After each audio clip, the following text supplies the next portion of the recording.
डर किस चीज़ का है? इस्लाम में तो यही है कि अगर आप जुल्म के ख़िलाफ़ नहीं बोलेंगे तो फिर आप मुसलमान ही कैसे हो जाएंगे। सबसे पहले आपको जुल्म के ख़िलाफ़ बोलना पड़ेगा और उसके लिए कुछ भी हो। अब ये सरकार है, ये आज है कल चली जाएगी। ये बुलडोजर चल जाएगा, बुलडोजर का डर दिखाया गया मुसलमानों को। देखिए, बुलडोजर से हम डरने वाले नहीं हैं। बुलडोजर से आप डरा के पहले उन्हें एक दोयम दर्जे का नागरिक, एक सेकंड क्लास सिटीजन बनाया जा चुका है। और आरएसएस के लोग, भाजपा के गुंडे, ये हर जगह हर प्रोटेस्ट को ख़राब करने के लिए भेजे जाएंगे। मेरा नाम राशिद कमाल है। इस वक्त हम दिल्ली के जंतर मंतर पे हैं और कॉकरोच आंदोलन में है। रात के 1 बज रहे। एक बार दिखाइए इधर नज़ारा जो दिखाइए चारों तरफ का, किस तरह का नज़ारा यहाँ पे अभी भी आपको दिख रहा होगा। चहल पहल है और इस आंदोलन में लगातार कहा जा रहा है कि भाई आपने सुबह देखा होगा कि ब्रेकफास्ट कर रहे थे लोग, लंच कर रहे थे, तो खबरें चलाई गई कुछ लोगों के द्वारा कि आखिर इतने पैसे फंडिंग कहाँ से आ रहे हैं। हमारे साथ 2 नौजवान जुड़े हुए हैं। क्या क्या नाम क्या हुआ आपका भैया? मेरा नाम अनस है। अनस भाई है। आपका नाम? मेरा नाम अशफाक है। अशफाक भाई हैं। इनसे जुड़ते हैं, चर्चा कर लेते हैं कि कैसे देख रहे हैं इस आंदोलन को और कब तक ये आंदोलन चलते रहेगा। पहला सवाल यही है आपसे कि किस तरह से देख रहे हैं लगातार जिस तरह से आंदोलन को आपने दिन में देखा होगा, बदनाम करने की कुछ लोग कोशिश भी की है, हिंदू मुस्लिम करने की कोशिश की है। देखिए, कोशिशें लगातार चलती रहेगी क्योंकि हक के लिए जब आवाज़ बुलंद होती है तो जो डरपोक लोग होते हैं वो किसी तरह सामने आते हैं कि इसको किसी तरह दबा दिया जाए, इसको कुचल दिया जाए, मगर उनको ये नहीं पता कि हक में इतनी ताकत है, हक की आवाज़ में इतनी ताकत है कि उनकी ये डरपोकपना है, ये 2-4 मसले बीच में आके गढ़ना, किस तरीके से आंदोलन को बदनाम करना, ये नहीं चलता। नहीं चलेगा। तो कहा गया कि बुलडोजर चल जाएगा, बुलडोजर का डर दिखाया गया मुसलमानों को। देखिए, बुलडोजर से हम डरने वाले नहीं हैं। बुलडोजर से आप डरा के पहले उन्हें एक दोयम दर्जे का नागरिक, एक सेकंड क्लास सिटीजन बनाया जा चुका है और बार बार उनके जो राइट टू प्रोटेस्ट है उससे उनको बाहर करने की एक संघीय साजिश है और उस साजिश को हम लोग समझते हैं। हम लोग जर्नलिज्म की पढ़ाई कर चुके हैं, मैं लॉ का पढ़ाई कर रहा हूँ, तो मैं समझ रहा हूँ कि आरएसएस और बीजेपी का नेक्सस कैसे लोगों के माइंड को मीडिया और व्हाट्सएप यूनिवर्सिटी आईटी सेल के जरिए हाईजैक करने की कोशिश कर रहा है। तो हमें इस जाल में नहीं फंसना है। हमारा रास्ता क्लियर है कि हमें न्याय चाहिए और इस धर्मेंद्र प्रधान का इस्तीफा लेकर रहेंगे, एनडीए को बर्खास्त करवा के रहेंगे। रात के करीब तकरीबन 1 बज रहे हैं। जिस तरह से यहाँ पे दवाइयाँ बांटी जा रही, सवाल उठ रहा है कि आखिर इतना फंडिंग कहाँ से आ रहा है आप लोगों को? ये फंडिंग जो यहाँ पे आपको दिख रहे हैं ना, ये लोग और जो यहाँ पे मौजूद हैं वो सब आपस में कोलैबोरेट कर रहे हैं, सब आपस में इकट्ठा कर रहे हैं, सब एक दूसरे की मदद कर रहे हैं जिससे यहाँ पे आम जो ज़रूरियात है वो पूरी हो सके। यहाँ पे किसी तरह की कोई फंडिंग जो ये चल रहा है ना, फॉरेन फंडिंग आ रही है, यहाँ से फंडिंग आ रही है, वहाँ से डब्बे जूस कहाँ से आ रहे हैं? ये लोगों की मोहब्बत है, लोगों का प्यार है, लोग आपस में खुद ही ला रहे हैं यहाँ पे कि भाई उनकी मदद की जाए। जो वहाँ पे हमारे साथी हमारी लड़ाई लड़ रहे हैं उनको किसी तरह की दिक्कत का सामना न करना पड़े, लोग अपनी खुशी अपनी मोहब्बत से ला रहे हैं और लोगों को खिला रहे हैं। लेकिन आपने देखा दिन में जो आपके आंदोलन में कुछ लोग हिंदू मुस्लिम का रंग देना चाह रहे थे। देखिए, ये तो आपको हर जगह मिलेगा कि आरएसएस के लोग, भाजपा के गुंडे, ये हर जगह हर प्रोटेस्ट को ख़राब करने के लिए भेजे जाएंगे और वो भेजे इसलिए जाते हैं कि प्रोटेस्ट को किस तरह बदनाम किया जाए और उसको प्रोटेस्ट को दबा दिया जाए, जनता की आवाज़ को, मजदूरों की आवाज़ को, छात्रों की आवाज़ को कुचल दिया जाए। ये उनका मंसूबा है, ये उनका मकसद है और यही हमारा ये है कि इसको हम आगे नहीं आने देंगे, उनको हम दबा देंगे। अपने इस एकजुटता, ये एकता जो हमारी है, इसके सहारे हम इस प्रोटेस्ट को इतना आगे ले जाएंगे और जिस तरीके से ये जालिम हुकूमत है, ये धर्मेंद्र प्रधान है, हम इस प्रधान का इस्तीफ़ा लेकर रहेंगे। लेकिन जिस तरह से आप कह रहे हैं, आपने यहाँ यही जिसी जंतर मंतर पे पहलवान बैठे हुए थे, 3 महीने बैठे हैं, इस्तीफ़ा नहीं हुआ। आपको लग रहा है 3 दिन में इस्तीफ़ा हो जाएगा? मैं ये नहीं कह रहा कि 3 दिन में इस्तीफ़ा हो जाएगा, लेकिन जब तक इस्तीफ़ा नहीं होगा ये प्रोटेस्ट जब तक चलता रहेगा। और क्या है घर से आप लोग? ठान के आए हैं, बिल्कुल मन बना के आए हैं। जब तक नहीं होगा तब तक उठेंगे नहीं, क्योंकि जब तक तोड़ेंगे नहीं तब तक छोड़ेंगे। जब तक तोड़े नहीं तब तक छोड़े नहीं। और दूसरी बात, आप खुद ही देखिए, आज भी 2 बच्चों ने सुसाइड किया है, जबकि वो सुसाइड नहीं है, वो मर्डर है। वो सिस्टमेटिक मर्डर है।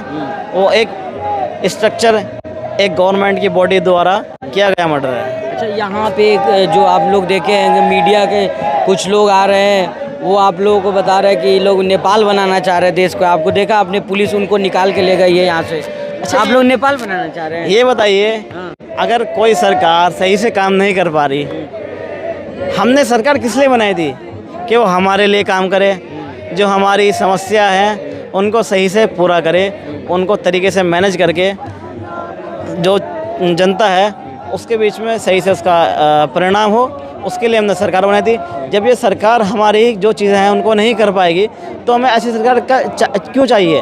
हमें सरकार बदलनी पड़ेगी जो जनता की आवाज़, जनता की जो ज़रूरत है उनको नहीं पूरा कर सकती। जो छात्रों की समस्या है, जो लगातार पेपर लीक हो रहे हैं, जो UPSI हो या नीट का पेपर हो, जो छात्र सुसाइड कर रहे हैं, ये इसके लिए सरकार कौन जिम्मेदार है? इसके एंटी नेशनल कहा जा रहा है, एंटी नेशनल। अब उनके एंटी नेशनल कहने से हम एंटी नेशनल थोड़ी बन जाएंगे। अगर हम इस लोकतंत्र की आवाज़ उठाएंगे, जो संविधान की आवाज़ उठाएंगे, उसको बुलंद करेंगे, तो जो एंटी नेशनल कह रहा है वो खुद ही एंटी नेशनल है। क्योंकि वो क्या नाम है, अगर संविधान में जो लिखा है राइट आर्टिकल, अगर आप फंडामेंटल राइट पढ़ेंगे, आप part 3 of the Indian Constitution, fundamental right to equality, आप आर्टिकल 19 पढ़िए जिसमें freedom of speech and expression है। उस स्पीच एंड एक्सप्रेशन का करेंगे क्या जब हम अगर नहीं बोल पाएंगे? हमें आज़ादी दी गई ना बोलने के लिए, तो हम बोलेंगे, और तब तक बोलेंगे जब तक इनके कानों में आवाज़ नहीं पहुंच जाएगी। यहाँ पे हिंदू, मुस्लिम, सिख तमाम लोग हैं यहाँ पे, सेवा कर रहे हैं अपने हिसाब से, सब लोग सेवा कर रहे हैं, लेकिन फिर भी कुछ लोग मजहबी रंग दे रहे हैं, तो उसको क्या करिएगा? देखिए, हमारा काम है मोहब्बत बांटना। ये हिंदुस्तान है एक गुलदस्ते की तरह, यहाँ पे हिंदू, मुस्लिम, सिख, ईसाई साथ साथ चलते हैं, और इस देश की आज़ादी में सब ने मिलजुल कर भाग लिया है। आप देख सकते हैं मेरठ से लेके दिल्ली तक 1857 के बाद से जिस तरीके से लाशें मिली थी, वो एक एक मुसलमान की लाश थी। और आप आज जाके देखेंगे इंडिया गेट के ऊपर कि कितने मुसलमानों ने अपनी कुर्बानी दिया इस देश को आज़ाद कराने के लिए।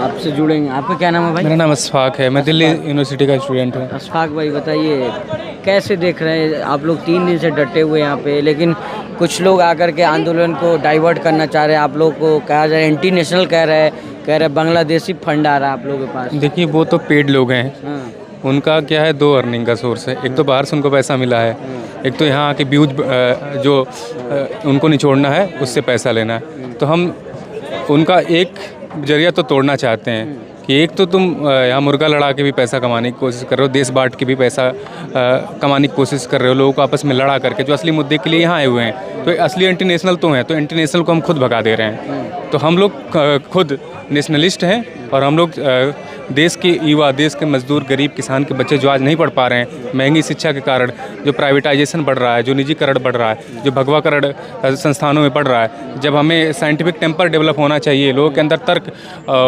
होना चाहिए, ये डेवलपमेंट होना चाहिए, वैज्ञानिकवाद बढ़ना चाहिए जो हमारा संविधान भी कहता है, उसके जगह पे ये लोग सोच रहे हैं कि बाबाओं का प्रोपेगेंडा हमारे क्लासरूम से में पढ़ाया जाए, इसलिए RSS के इवेंट बार बार कॉलेज के अंदर हो रहे हैं। तो उस सब के खिलाफ हमारी एक सामूहिक लड़ाई है, और कैंपस के अंदर बाहर हर जगह हम लोग लड़ते हैं। हम लोग स्टूडेंट फेडरेशन ऑफ इंडिया के छात्र हैं। अशफाक भाई, आप पढ़े लिखे दिल्ली यूनिवर्सिटी के छात्र, आप दोनों से सवाल है कि क्या लगा, आप डर नहीं रहे? कहा जा रहा है कि मुसलमान अगर आंदोलन करे तो बुलडोजर चला दिया जाएगा आपके घर पे। जो ये चाल है ना मुसलमानों को दोहरा नागरिक बनाने की, ये उसी का षड्यंत्र है भाई।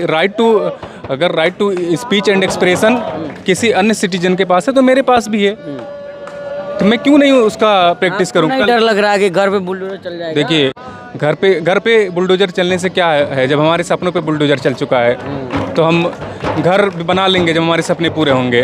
और इस देश की मुस्तकबिल का सवाल, इस देश के युवाओं का सवाल है।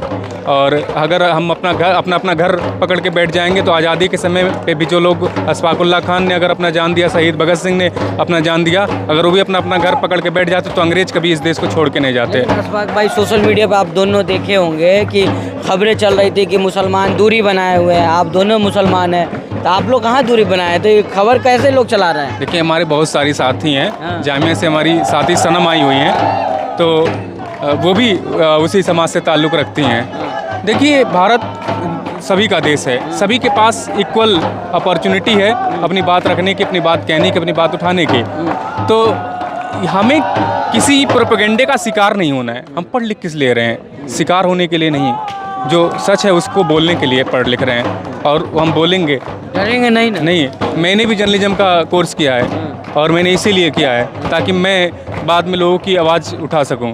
अभी मैं लॉ के अंदर, लॉ फैकल्टी के अंदर DU में एडमिशन लिया हूँ, तो मैं लॉ इसलिए पढ़ रहा हूँ ताकि अगर मेरे आसपास जिसे मैं देख रहा हूँ उसके साथ कुछ गलत हो रहा है तो हम लोग उसकी लड़ाई ज़मीन से लेके न्यायपालिका तक लड़ पाएँ। पढ़े लिखे हुआ है आप लोग, आपको डर नहीं लग रहा? कहा जाता है कि मुसलमान अगर बोलेंगे तो उनके घर पे बुलडोजर चल जाएगा, तो आपको ये डर नहीं सताता है? डर किस चीज़ का है? इस्लाम में तो यही है कि अगर आप जुल्म के ख़िलाफ़ नहीं बोलेंगे तो फिर आप मुसलमान ही कैसे हो जाएंगे? सबसे पहले आपको जुल्म के ख़िलाफ़ बोलना पड़ेगा, और उसके लिए कुछ भी हो, अब ये सरकार है, ये आज है कल चली जाएगी, ज़रूर थोड़ी ही है। और इसी के लिए हम यहाँ पे लड़ रहे हैं। सरकार हमें बदलनी है, हमें एक ऐसी सरकार लानी है जो equality, justice and good governance पे काम करे, जो इक्वल ट्रीटमेंट दे, जो सबको बराबरी का हक दे, जो दलित हैं, जो दबे कुचले हैं, जो पिछड़े हैं, उनको उनका हक दे। इसके लिए तो हम यहाँ पे हैं। जो आज हमारे से हमारा हक छीना जा रहा है, जो हमारे एग्ज़ाम को लीक किया जा रहा है, ये पानी से ज़्यादा पेपर लीक हो रहे हैं, इसी के लिए तो हम यहाँ पे हैं। और यही हमारा मुद्दा है। जब तक हम सरकार के ख़िलाफ़ जाएंगे, और सरकार के ख़िलाफ़ जाने का भी हमें संविधान में हक दिया है, तो हम क्यों डरे? नहीं, तो आंदोलन जब शुरू हुआ था तो कहाँ गया था? नहीं देख सुने आपकी मुसलमान कॉकरोच आंदोलन से दूरी बनाए? वो कुछ डरपोक लोग हैं जो सोचते हैं कि हम डर के अपना आप को एक जगह सिकोड़ कर रख के बच जाएंगे, मगर जब पैर कटेंगे, हाथ कटेंगे तो सबके कटेंगे। जब सिर पे चोट लगेगी तो दूसरे का नंबर आना ज़रूर तय है। इसलिए डरना नहीं है। डरना नहीं है, डट कर मुकाबला करना है। आपस में एक का हाथ एक दूसरे का हाथ पकड़ के चलना है, और जब तक चलना है जब तक हम अपना हक नहीं छीन के ले लेते हैं, क्योंकि ये सरकार हक हमें देने वाली नहीं है, हमें छीनना होगा। जी, बहुत शुक्रिया, आप दोनों, बहुत अच्छा लगा बातचीत। शुक्रिया बहुत। तो हमारे साथ जुड़े हुए थे दोनों जो है एक जामिया के छात्र, एक DU के हैं, और दोनों मुस्लिम ही हैं। और जिस तरह से खबरें चलाई गई, बताई गई कि मुसलमान इस आंदोलन से दूर है, तो ये जब नौजवान जो है पढ़े लिखे युवा है, दोनों अच्छे यूनिवर्सिटी में पढ़ रहे हैं और कह रहे हैं कि हम डरने वाले नहीं हैं, और साथ में मिलकर मजबूती के साथ, इत्तेहाद के साथ जो है इस आंदोलन को आगे बढ़ाएंगे, और धर्मेंद्र प्रधान के इस्तीफा तक जो आंदोलन लगातार जारी रहेगा। अभी क्या रहा, इस वीडियो में जरूर बताइएगा। बहुत बहुत धन्यवाद।